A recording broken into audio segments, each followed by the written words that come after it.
The first thing I did after my rebirth was to go to the hospital to terminate the pregnancy.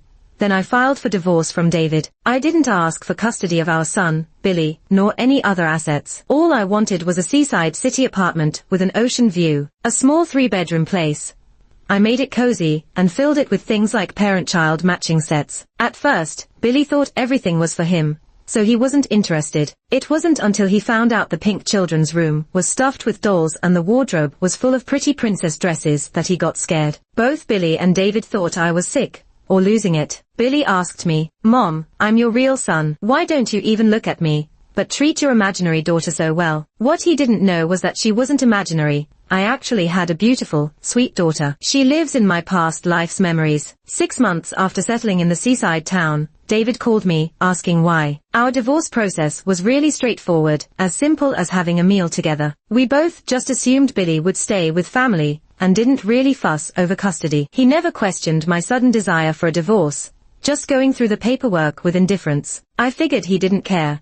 Just like how he never cared about my feelings all those years we were married. Now, 6 months later, he suddenly asks, why? At that moment, I was hanging a portrait in the freshly painted pink room. In the portrait, a woman held a little girl by the window, with a blue sea and windmills outside. The golden sunlight fell on the girl's face, masking her sickly pallor. I stared into the little girl's face in the painting. Why? I wanted to say, because we were supposed to have a daughter. Her name was Lily. She was beautiful, sweet, but unfortunately not healthy. 70% of congenital heart defects can be detected during prenatal exams, but she was in that unlucky 30%. You had fatherly love for her momentarily, but quickly lost patience when she was in and out of hospitals and surgeries. You started staying out, using the tense home situation as an excuse. While I exhausted myself taking care of her, while I prayed outside the ICU that death wouldn't take her, while I signed the papers to stop treatment and watched them unplug her oxygen, you were out with your lover, openly taking Billy with you, happily calling another woman mom. But in the end, I said nothing, just asked David, "Did you have breakfast with Kathy today?" A year after settling in the seaside town, I saw Billy. I had just returned from a trip to Xinjiang, carrying a canvas bag, looking dusty and worn out, when I saw those 2 figures standing outside my building. I instinctively paused, maintaining my distance. As time passed, I had stopped thinking much about them. They never liked me, and my feelings for them had faded through the long disappointments of my past life. I thought as long as I didn't seek them out, we'd never meet again. Billy spoke first. Even though he was only 6, his IQ was high. His words, innocent yet hurtful. "The school organized a parent-child trip, and Grandma and Grandpa said since I'm here, I should at least see you. It's polite, you know." I nodded silently. Billy and David looked so alike. Not just their refined features, but that same cold look when they looked at me. In my last life, they looked at me like that when I broke down at Lily's funeral, or on that rooftop 36 floors up. David said, "Laura, don't make a scene." Billy said it too, "Mom, don't make a scene." After the divorce, Billy called me a month later. Somehow he heard about my move to the seaside town, and called to mockingly tell me, "They said you moved here and redesigned a kid's room, even changed everything to parent-child sets. But I'm not going to live with you. Don't waste your effort." I calmly said, and heard him cheer from the other end. "Wow, Kathy got me a new game console. Kathy's the best." Then he hung up abruptly. Apparently, my leaving didn't affect his life a bit. He preferred his games and those who played with him. But now, his cold demeanor suddenly cracked. His eyes, just like David's, filled with tears, and he stubbornly glared at me, like it hurt to. This time, it was my turn to look coldly at him. He couldn't hold it, turned to run before his tears fell, but stumbled and landed on the ground. He just lay there for a moment, then looked back at me. He always did that. Act indifferent when I was close, but once my attention shifted, he'd pretend to fall or get sick, making me soften, at a loss. But this time, I stared at him, unmoved. He widened his eyes, incredulous, his expression a mix of confusion, misunderstanding, and sadness, then burst out crying. "You're a liar, a big liar. You said you'd love me forever, be with me forever." David frowned, chastising me. "Laura, he's just a kid. He understands more than you think. You shouldn't be so cold to him." His expression was grave, his tone still high and mighty. This was how it always was between us, more employer and employee than husband and wife. He rarely initiated conversations at home, always me reporting life's details to him. He was indifferent about me, only speaking up about Billy, even scolding me in front of Billy and the help, without any regard. So every time he showed displeasure, I'd subconsciously reflect, self-examine, think over where I was wrong or needed improvement. And now, seeing that stern face again, it only filled me with disgust. Did you forget what you told me when we divorced? He said he hoped I wouldn't disrupt Billy's life, that Billy was young and would soon get used to me not being there, that it was for the best. That was the longest thing he ever said to me during the divorce. Now he assumes. I thought wrong. Billy is your only child. He needs you, and you. I cut him off, but I don't need him. David was stunned. Both he and Billy had never seen me like this. David still doesn't seem to get just how determined I was when I left a year ago. It's like he'll never understand that Billy isn't my only child. I once had a daughter, even if I'm the only one who knows about her. On the day I started over, I dreamed of Lily crying and calling me a liar. She said, "Mom, you promised you'd live well after I was gone." Her crying tugged at my heart. I promised her that this time, I would keep my word. But between my promises to her and to Billy, I could only fulfill one. I loved Billy as much as I loved Lily. He was the child I brought into this world despite all the hardships, my flesh and blood. I was thrilled when he arrived. Just one sweet smile from him, even before he could talk, made me forget all the difficulties of being his wife. Back then, I was willing to give him everything, even my life, just for him to grow up happy and healthy. David doesn't love me. Our story is pretty ordinary. Childhood friends with no suitable partners. As we grew up, we got together because our families pushed us to. I once felt uneasy about this kind of ordinary love. As a student, I saw what David was like when he truly loved someone. Young David was so much more lively and cheerful. He was always smiling, carefree even when scolded, triumphant when winning a basketball game, and absolutely joyous when seeing a girl he loved. His smiling eyes, crescent-shaped like the winter sun, could steal anyone's heart. He was passionate and madly in love. That girl was a top student, winning awards in physics competitions and eventually skipping grades to study abroad. After she left, David seemed indifferent to everything. Before our wedding, I asked David if we would truly be happy. He said we would. Love made me ignore the indifference in his voice. I comforted myself, thinking that people grow, become steady, and learn to love in a mature way. Then Kathy, a young and pretty game designer, entered his life. That's when I realized David only knows one way to love. He started smiling while texting, noticing lipstick shades he never cared about before, learning about women's perfume, and staying up late to test new games with her. When I, worried sick, found him at work one morning after he hadn't come home, he was having breakfast with another woman. He was gently peeling an egg for her, something he never did for me. Back then, I thought it didn't matter that David didn't love me. At least one person in this family did. At least Billy did. I didn't know then that Billy wasn't as loving as I thought, that he would end up breaking my heart over and over again. After that rough day, I figured with both David and Billy's tempers, they wouldn't come back. But to my surprise, the next day Billy showed up downstairs with a little backpack, alone this time. The property management called while I was painting. I was painting a memory, Lily as a little girl running freely on the beautiful grasslands of Yeely, wearing a princess dress. I don't have any photos or videos of Lily. Afraid I might forget her face as time goes by,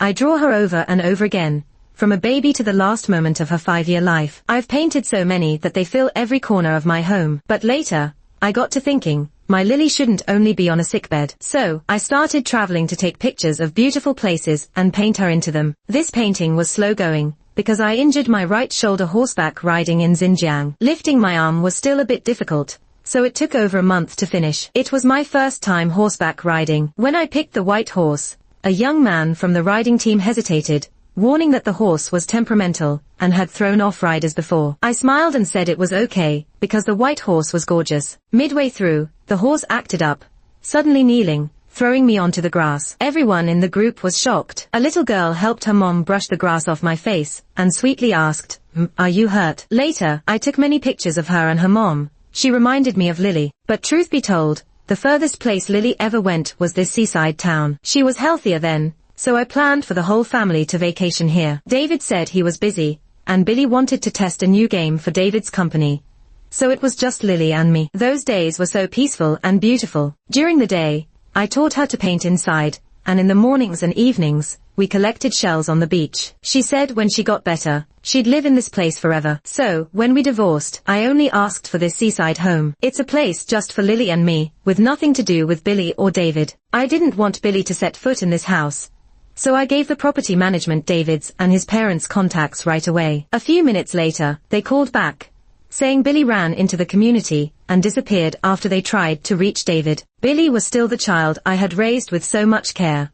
I couldn't just let anything bad happen to him. I sighed, put down my paints, and went downstairs to look for him. I looked all over, getting drenched in sweat, only to find him smugly waiting at my door. His face said, "I knew you wouldn't leave me." I didn't say much. As I unlocked the door, he darted inside like a proud little lion, confidently inspecting his territory. He asked, "Which one's my room? You got me a video game console, right? I want to go play." I didn't answer, and told him to wait in the living room for David. Then I went back to finish my painting, but shortly after, I heard a loud crash from the children's room. I rushed over and saw a painting that had hung by the bed smashed on the floor. Its frame shattered, sent oil dripping down Lily's face in the picture, ruining it. Billy stood on the bed, unsure, and said, I don't like this painting. Why did you hang someone else's picture in my room? Why are you holding her in the picture?" I knew he probably just wanted to take the painting down, not break it, and I understood he was just a kid, clueless about the context. But I couldn't keep my voice from getting a bit stern.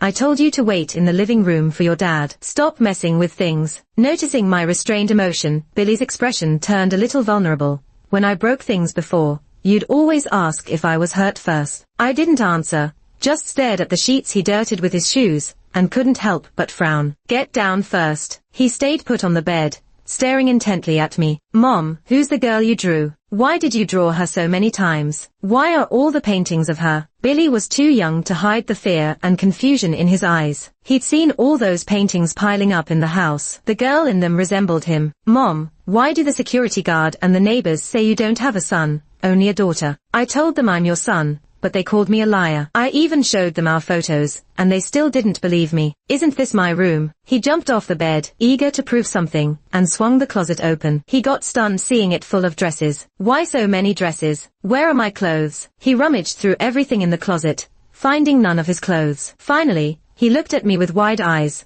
seeking an answer to calm him down. I looked at his tear-filled eyes, saying nothing. Silence stretched, and his tears fell one by one, turning into a storm of crying and pulling those princess dresses out, throwing them on the bed, swiping all the dolls from the window seat onto the floor. He desperately wanted to assert himself. "Why are someone else's dresses in my closet? I don't like dolls. Why are there so many dolls in my room? I don't like this bed and blanket. This is a girl's bed. I don't like pink. Why'd you make my room this color? Why are you hugging some other girl? Why are there pictures of you with another person in my room? I don't like her. I hate her. Hate her." This time, I couldn't take it any longer. "Billy, get out. This isn't your room.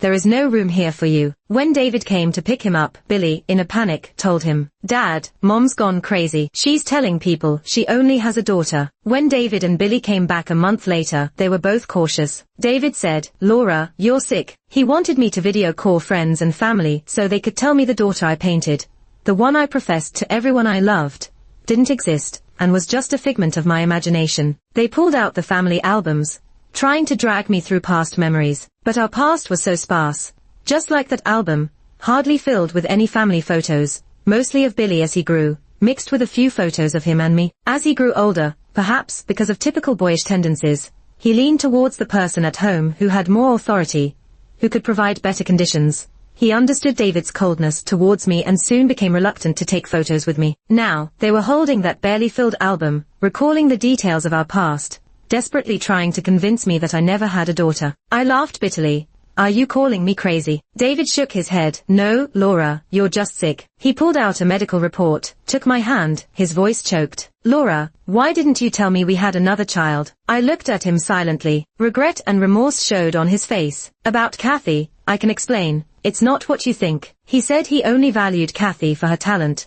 that his attention to her was just a way to win her favor as a subordinate. His voice was softer than I ever heard. "Laura, I know you misunderstood my relationship with Kathy, which led to you impulsively terminating the pregnancy and divorcing me. Later, you regretted it, and that's why you imagined you had a daughter. Laura, it's my fault.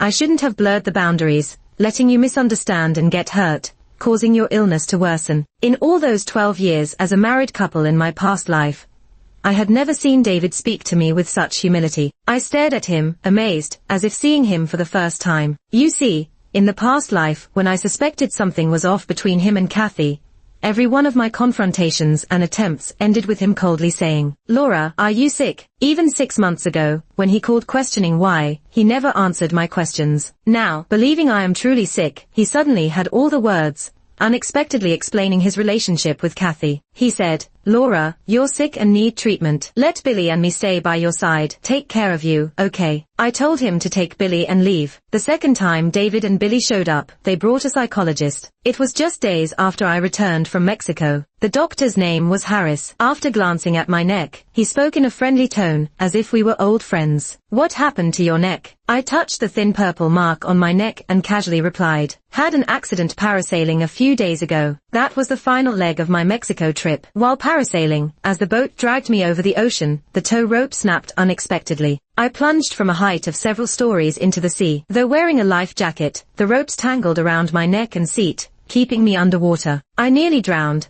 losing strength in the struggle due to lack of oxygen, but luckily, the speedboat guide dove in just in time to rescue me. Looking back now, it still feels terrifying. Harris didn't press further, giving a glance at the wet paints on the easel. Lily sitting in the parasail, smiling at the blue sky and white clouds. He politely asked if he could look at my other paintings. With my consent, he examined them all meticulously and then asked about one particular piece. "Can you tell me the inspiration for this one?" It's a view from above of water, with Lily lying on her back, smiling with outstretched arms, as if to welcome and embrace something. I painted it after bungee jumping at the Gandaki River in Nepal. There were many tourists that day, either nervous or excited, seeking encouragement from friends or staff. I was the only one with a calm face. A staff member jokingly said in English that I seemed more like someone here for suicide rather than fun, admitting he didn't dare to push me. Though saying that, he wasn't gentle when he let me go. The wind pressed against my face as I plummeted,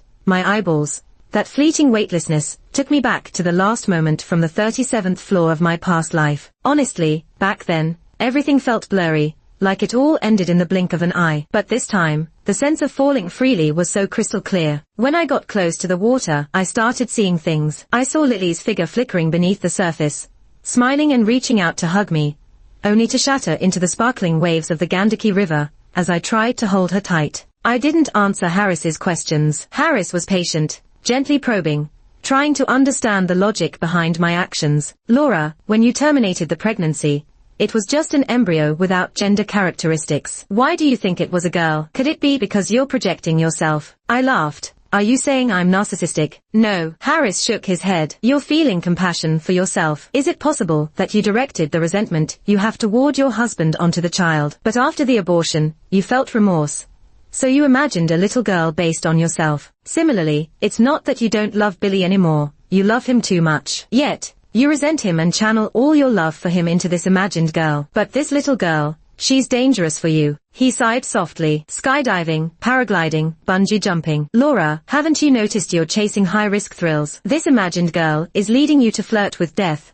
And if you don't open up and accept treatment, the consequences could be severe." "Laura, I want to help you." David chimed in. "Laura, accept the help. Let us take care of you, okay?" Billy came forward too, trying to take my hand, with a manner unusually gentle. "I knew you couldn't have stopped loving me, Mom. It's because you're not well. Let us help you." "Mom, would you draw something for me? You never painted for me." I cut him off. "I have painted for you. On your birthday last year, I gave you a portrait as a gift. Growing up, my grades were just average. Not like the academic stars David liked, but I had a knack for art, and got into the best art school here. Sadly, my parents thought painting wouldn't pay the bills. They hoped I'd marry soon after graduation, so they wouldn't worry about me and could join my brother in New Zealand without concern. I compromised because the person they picked for me was David. I thought I could still paint even if I got married. But soon, I was pregnant with Billy, and household chores and raising him took up most of my time. Every time I tried to focus and paint,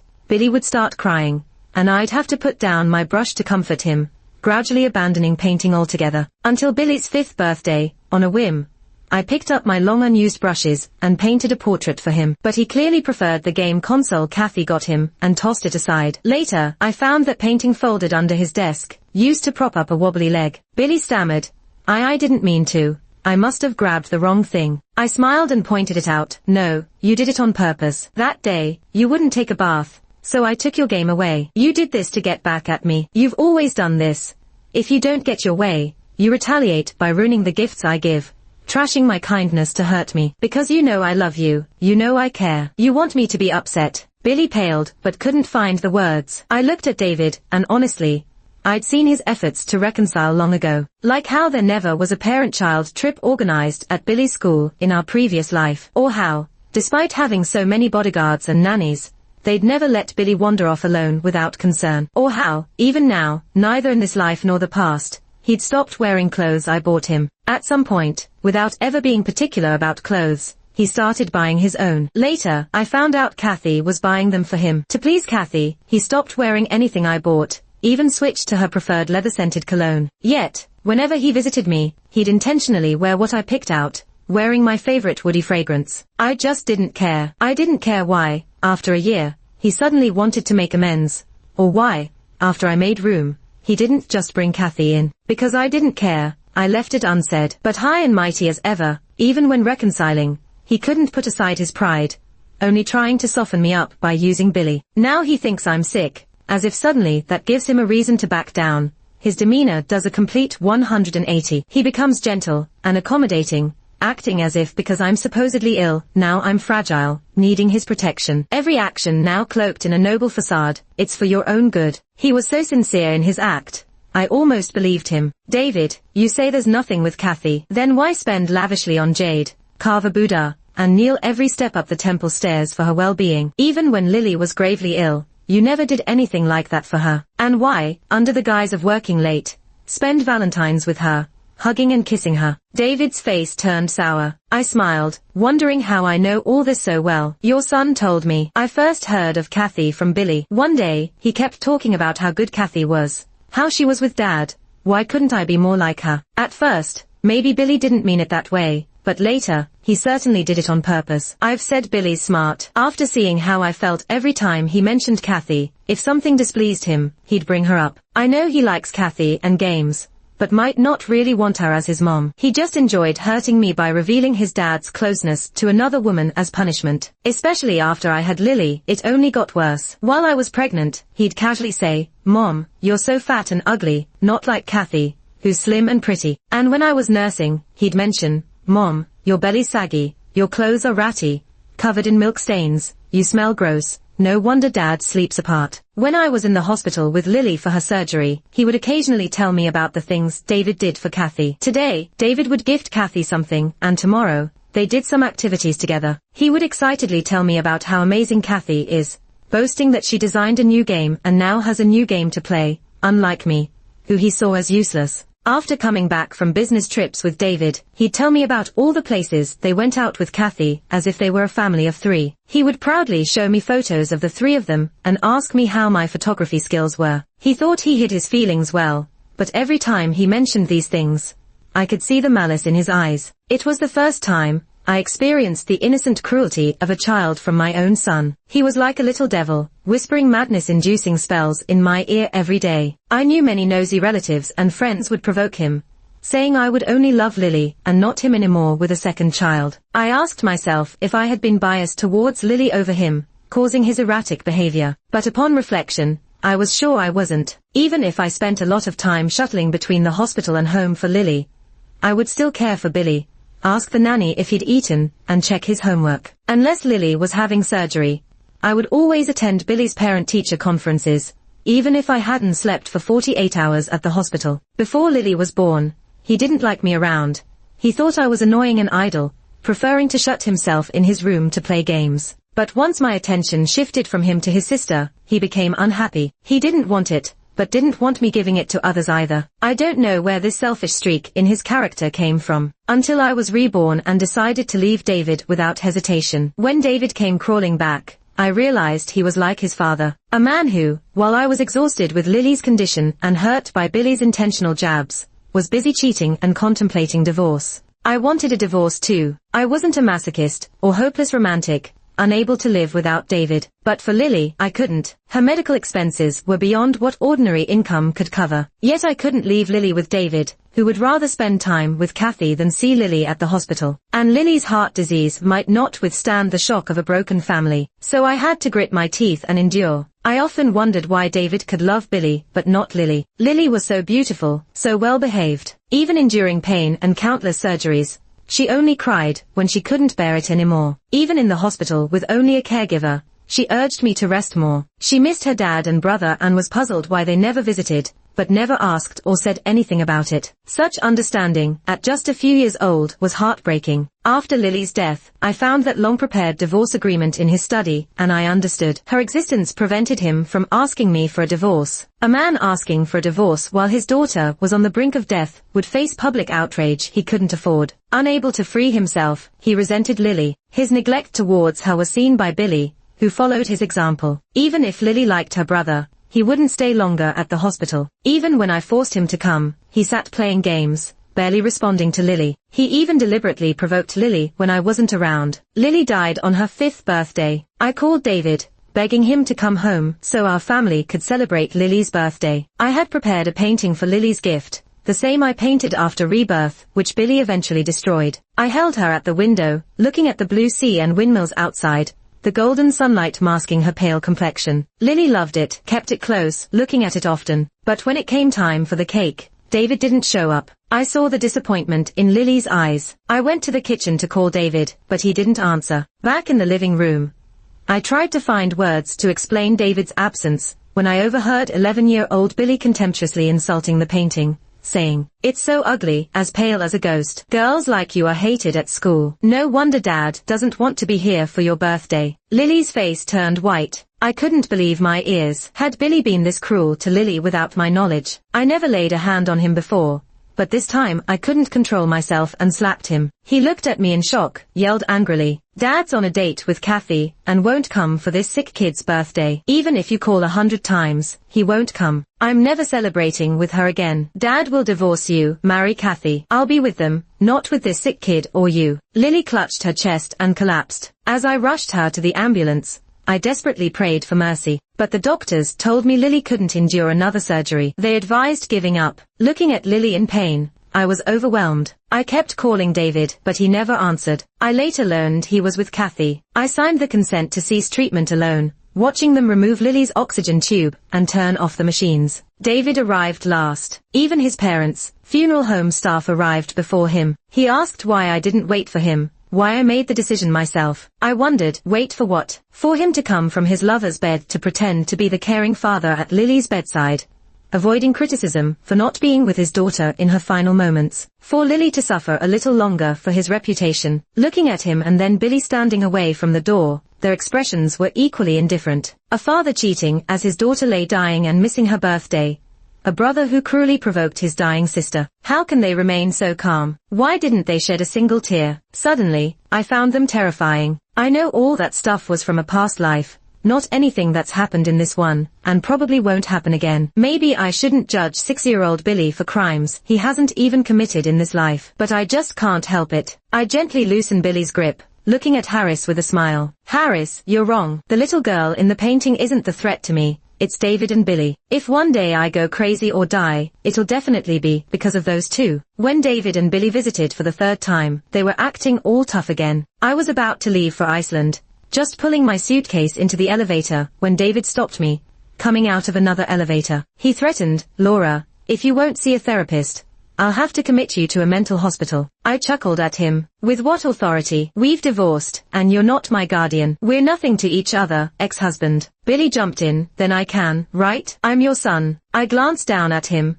"Too bad you're underage. They couldn't do a thing to me." I turned to leave, and David tried to stop me again, but ended up breaking my necklace. It fell to the ground, and the locket flew open, revealing the little printed photo of Lily inside. David stared at the tiny picture, then lost his temper. "You chose to terminate the pregnancy, so don't regret it." With shaking hands, I clenched the locket tight, hiding any sign of weakness, and slapped him. "He gets nothing. He understands nothing. In this second life, I've had doubts, I've struggled. But in the past life, in the end," Lily lay on her hospital bed, in pain, sobbing, saying, "Mom, it hurts so much, it's unbearable. If there's a next life, can I not come to the human world?" I was really helpless. I put the broken necklace in my pocket, and didn't look back at David and Billy, dragging my suitcase into the elevator. Winter in Iceland has a stark, desolate feel. Waves crash on the black sand beaches, with dark lava stones striking against the white of the sea foam. Waterfalls, volcanoes, glacier, fjords, the small island is packed with unique landscapes and amazing sights. Being close to the Arctic Circle, winters here have very short daylight hours. The sun hovers close to the horizon, with dawn almost seamlessly blending into dusk. The sky's pink-purple belt of Venus can last for ages. I had brought a ton of pricey photography gear for this trip. Landing at Keflavik Airport, I rented a car to go aurora hunting around the island, but it was either clear skies with the aurora KP index below 1, or bad weather with thick clouds, so I never got a shot. On the last day of the trip, the weather forecast said there had be a snowstorm the next evening that might block the roads for days, so I had to cut my plans short. I was unwilling to leave without seeing the northern lights. Though the KP index was still just 1, the sky seemed clear, so I decided to take a chance and drive out that night. I found an open, deserted place in the wild and waited in the car until 3 a.m., but still nothing. Finally, feeling defeated, I decided to give up. But sometimes fate likes to play tricks. Just as I started the car to leave, the auroras appeared, green ribbons swirling mysteriously in the sky. I quickly grabbed my camera gear, set up at the best vantage point, and captured this gift from nature. In the biting cold, a temperature well below zero, watching the auroras outside was unbearable, so I decided to snooze in the car while the equipment snapped photos automatically. I hung the necklace David had broken on the rear view mirror. The locket's picture of Lily was smiling at me. I looked at her face and smiled back. Lily, see, I brought you to chase the auroras. I lay in the car, watching the dancing lights outside, taking a long time to doze off. When I woke, it was already late, and it was daylight. A strong wind had picked up outside, and the equipment I'd set up was quite a distance from the roadside where I'd parked. The swirling snow reduced visibility so much, I couldn't see my gear from the car. I calculated the drive back to Akureyri. Considering the upcoming evening snowstorm, I decided to brave the snow and wind to gather my stuff. I didn't know then that Iceland's weather forecasts for snowstorms aren't always accurate.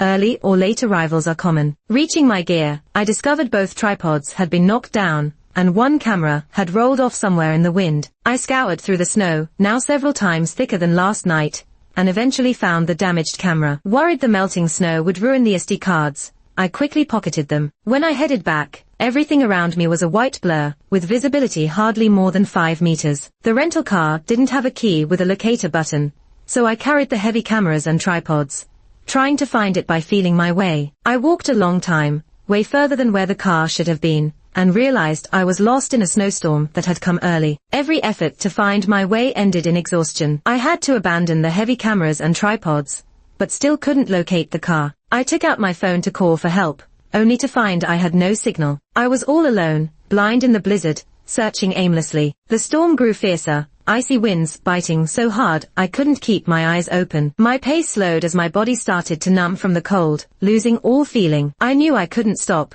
moving only by sheer instinct. In the end, I collapsed on the snowy ground. I thought I'd die here, in a foreign country's unforgiving storm. And yet, I wasn't scared, maybe a bit relieved. In my mind, I whispered, "Sorry, Lily. Mom didn't mean to break her promise, but I just can't hold on anymore." Harris was right. I was sick. I've been testing the brink of death all along. After Lily died in my past life, I had severe depression. Or maybe it started when I found out David was cheating when Billy kept provoking me, and as I stayed by Lily's side through endless surgeries and hospital stays. The world always seemed dark, everything around filled with hostility. My husband, my son, both so cold, my daughter so pitiful. I fought hard, struggled, ended every day exhausted, yet never saw a way forward, never saw any light. But for Lily, I kept going, pretending everything was fine, hiding all the cracks at home and the ugly sides of her father and brother. When Lily passed, all those repressed negative emotions exploded at once, swallowing me like a deep abyss. I keep telling myself not to die. I promised Lily that even if she's gone, I'd live on. But I still can't stop myself from self-harming. At first, David and Billy did feel guilty. They tried to act calm, but it's not like they didn't care about Lily's death. People can be so contradictory. On one hand, you try to avoid your guilt. On the other, you can't help but feel it and want to make things right. David stopped seeing Kathy. Billy quit saying hurtful things. They pretended we were a happy family, but that did nothing for me. I remembered all too well the cold, indifferent look in their eyes by Lily's hospital bed. However much they smiled at me, however gently they spoke, they were still cold-blooded, terrible, grotesque monsters in my eyes. The most disgusting creatures in this world. The closer they got, the worse my condition became. I'd break down crying at night, lose my temper uncontrollably, and keep hurting myself. They quickly lost patience, thought I was embarrassing, a nuisance. They went back to their old ways. David stopped coming home again. Billy started throwing his icy remarks once more. The day I climbed up to the rooftop on the 37th floor, Billy shouted at me in annoyance. "It's all your fault Lily died, not anyone else's. We don't have any genetic diseases in our family. If it weren't for you, she wouldn't have been born unhealthy, wouldn't have gotten sick or died." Standing on the edge, I froze. Really, was it my fault? It must have been something I missed when I was pregnant, that left Lily with a bad heart, to suffer in this world. That thin line, that kept me from stepping towards death snapped. I jumped from the 37th floor. Depression doesn't just heal because you get another chance at life. In this new life, the negative emotions are still here. The day I went for my abortion, I even wished I'd bleed out right there on the table, and leave with Lily. But I saw her in my dreams. She was always crying, begging me not to die. I didn't want to let her down. That day, I went back home and saw David and Billy, still living as recklessly as ever. They understood nothing, knew nothing. Only I knew everything from my past life, bore all the pain, remembered their sins and despicable faces. So I ran away from the monsters, David and Billy. But it wasn't enough. Those negative feelings still lingered, as did the pain and guilt. I didn't want to break my promise to Lily, so I held on to her, fought my depression by remembering that promise. I even decorated a nursery for her, pretended she lived with me. I painted countless portraits of her, almost to madness. I traveled, saw the world for her. I tried hard to fake everything had changed,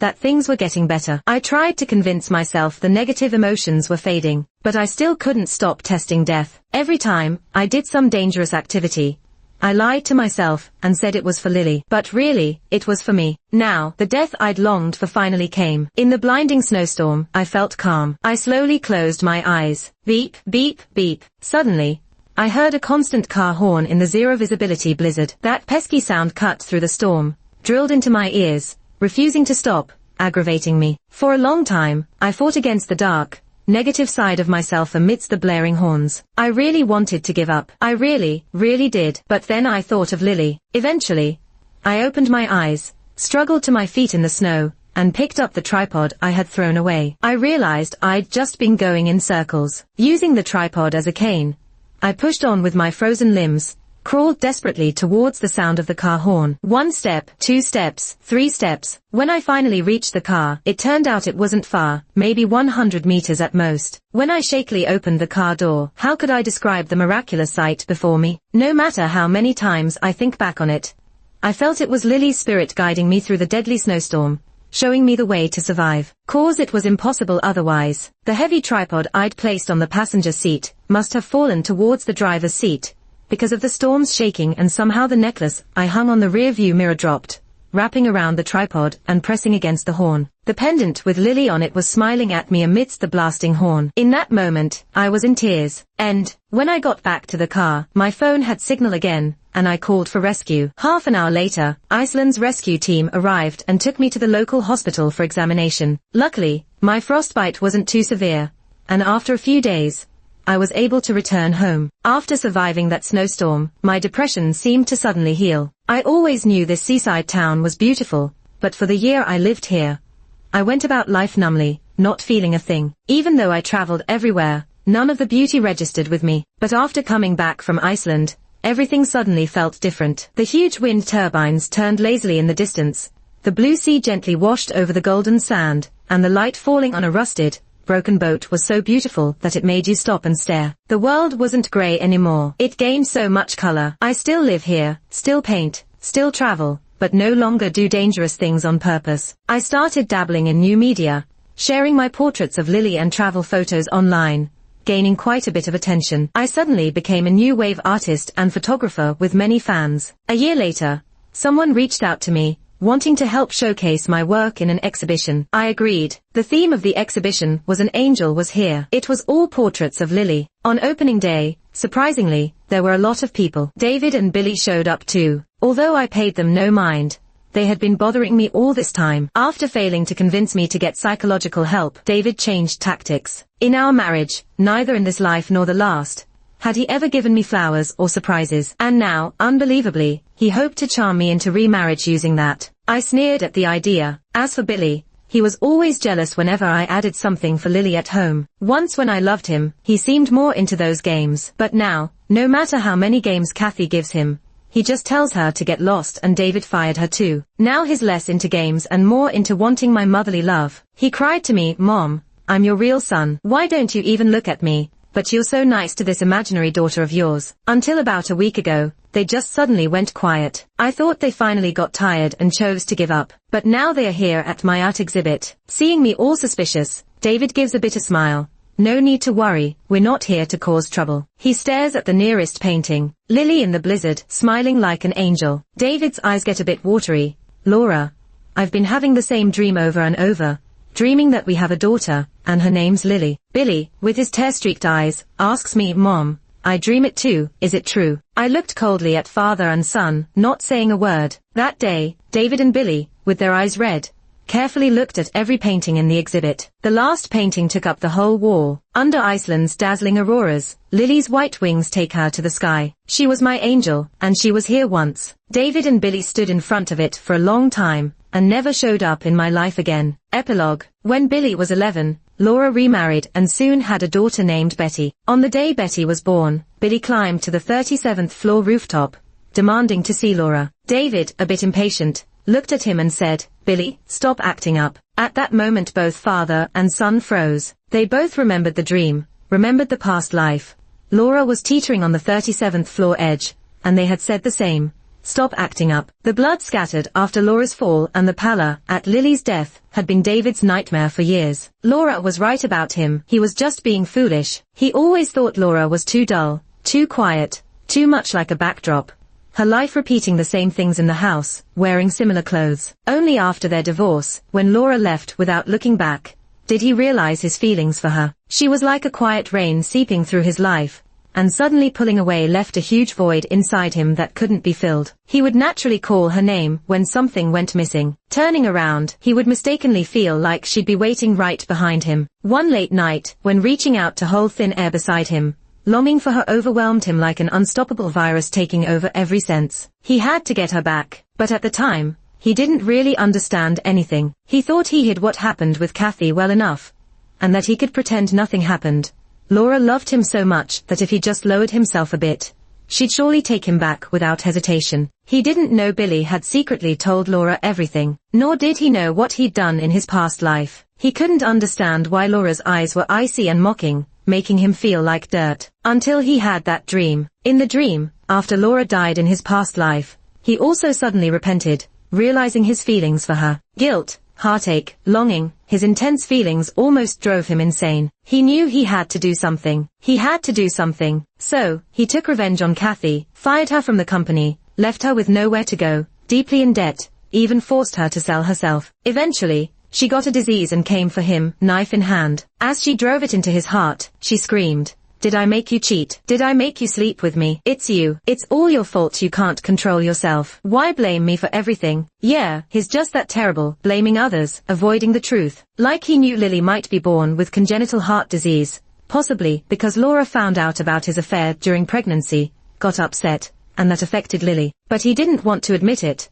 So he ignored Laura's pain, ignored Lily's suffering, numbing himself with an affair. Even the day Lily died, he wouldn't admit fault. He blamed Kathy for keeping him with her body, for setting his phone to silent, so he'd miss Laura's call and Lily's last birthday. He blamed Laura for signing the consent to stop treatment, ending Lily's life early, making him miss seeing her one last time. All her fault, no fault of his. He twisted the truth to himself. So, Laura was right. He was a monstrous, horrid person with no remorse. He deserved not being able to win her back. He didn't deserve her love. He didn't dare to see her again. He didn't really want to give up on Laura. Truth is, he still wanted to stick around. But he feared her cold gaze, reflecting all his darkness, leaving nothing hidden. So for years, he kept both himself and Billy from disturbing Laura. He blamed Billy too, blamed him for pushing Lily to the edge in the past life, for pushing Laura to her death, even though he never guided Billy nor stopped his bad behavior back then. But he could deceive himself into thinking he wasn't at fault.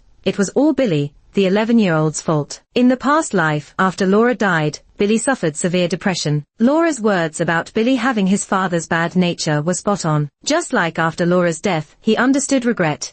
Billy realized, after Laura was gone, how much he loved the mother he had tormented emotionally. Billy started acting like Laura did before, breaking down in tears without reason, throwing fits over nothing, and self-harming when no one watched. And David watched it all coldly, uninterested in helping. He didn't know what happened to Billy after he died in the past life. But after sharing the past life dream with David in this life, Billy developed the same severe depression. He'd often cry out for Laura, clutching his heart, asking David, "Dad, my heart hurts so bad. Do I have the same heart disease as Lily? If I'm sick too, will Mom and Lily forgive me?" But every hospital visit showed he was physically fine. When he got older and understood psychosomatic symptoms, he stopped asking David. Yet he still wanted to see Laura, only able to peek into her life through the internet, through others since David was watching him. When Billy found out Laura had a new boyfriend, he began provoking David, much like he used to provoke Laura. He'd tell David purposely, Laura went there with him, Laura got gifts from him,